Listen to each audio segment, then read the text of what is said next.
अब आगे बढ़ते हैं। एक बड़ी खबर वक्फ बिल से जुड़ी हुई है। खबर यह है कि वक्फ बिल कल यानी 2 अप्रैल को संसद में पेश हो सकता है। आज से संसद के बजट सत्र का आखिरी हफ्ता शुरू हो रहा है और कल वक्फ बिल पेश हो सकता है, ये कहा जा रहा है। आज सुबह होने वाली लोकसभा की बिजनेस एडवाइजरी कमेटी की बैठक में इसको लेकर तस्वीर साफ होगी, लेकिन इतना तो तय है कि सदन में हंगामा होने के पूरे आसार हैं।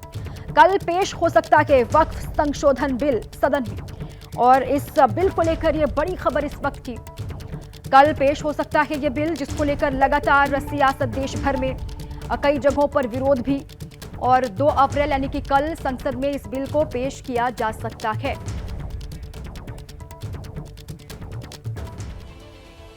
और इस बीच कल ईद के त्योहार पर all India Muslim personal law board ने ईद की नमाज को सियासी हथियार की तरह इस्तेमाल किया, जिसकी अपील पर वक्फ बिल के खिलाफ कई जगह नमाजी हाथ में काली पट्टी पहनकर नमाज पढ़ने के लिए पहुंचे।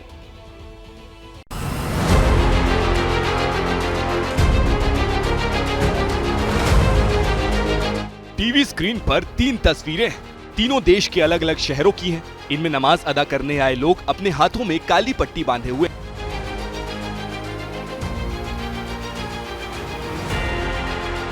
All India Muslim personal law board ने वक्फ विधेयक के विरोध में हाथ में काली पट्टी पहनने की अपील की थी, और जब सोमवार को नमाज अदा हुई तो दिल्ली, भोपाल और रामपुर में लोग बड़ी संख्या में हाथ पर काली पट्टी बांधकर आए।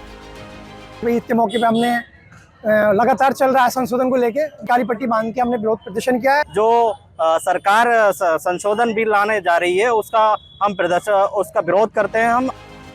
इससे पहले रमजान की आखिरी नमाज में भी इसी तरह का विरोध देखा गया था।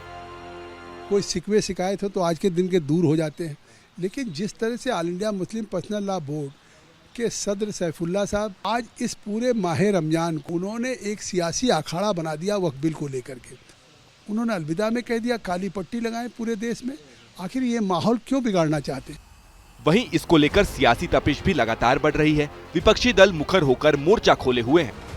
तरावी की नमाजों को और हमारी दुआओं को अल्लाह कबूल फरमाए, और उम्मीद करते हैं कि आने वाले साल के 11 महीने भी हम इसी तरह से अपने मस्जिदों को आबाद रखेंगे और हम अपने माशरे की बुराइयों का खात्मा भी करते जाएंगे। वक्फ अमेंडमेंट बिल दस्तूर हिंद के, भारत के आइन और संविधान के सरासर खिलाफ है। उसको न सिर्फ मुसलमान उससे जो है नाराज हैं, कि दीगर अदर माइनॉरिटीज क्लासेस जो है वो भी खफा है। बिहार में ईद के मौके पर जेडीयू वक्फ विधेयक का विरोध करती नजर आई। मैं अपील करूंगा माननीय प्रधानमंत्री से कि इस देश को दोबारा आंदोलन के भट्टी में नहीं झोंकने का काम करें। बता दें कि बिहार में जेडीयू बीजेपी अलायंस पार्टी है, दोनों मिलकर सरकार चला रहे हैं, लेकिन वक्फ विधेयक को लेकर विचारधारा मेल नहीं खा रही है। उधर सरकार दलील दे रही है कि वक्फ संशोधन मुस्लिमों की बेहतरी के लिए है, लेकिन विपक्ष मुस्लिमों को गुमराह कर रहा है। ईद बहुत खुशी का दिन है, गले लगने का दिन है। कुछ लोगों ने काली पट्टी बांधी जो दुर्भाग्यपूर्ण है। 1 इंच वक्फ की जमीन छीनी नहीं जाएगी। हाँ, वक्फ की जायदाद पे आप कब्जा भी नहीं कर पाएंगे, लेकिन इसके बारे में दुष्प्रचार है। तो इसी तरह की कोशिश कांग्रेस समाजवादी पार्टी कर रही है, ओवैसी साहब की पार्टी कर रही है। कुल मिलाकर वक्फ विधेयक को लेकर सियासी खींचतान जारी है, और आने वाले 2 दिन इसको लेकर भारी है, क्योंकि चर्चा है कि इसी बजट सत्र में सरकार वक्फ संशोधन विधेयक को लोकसभा में पेश कर सकती है।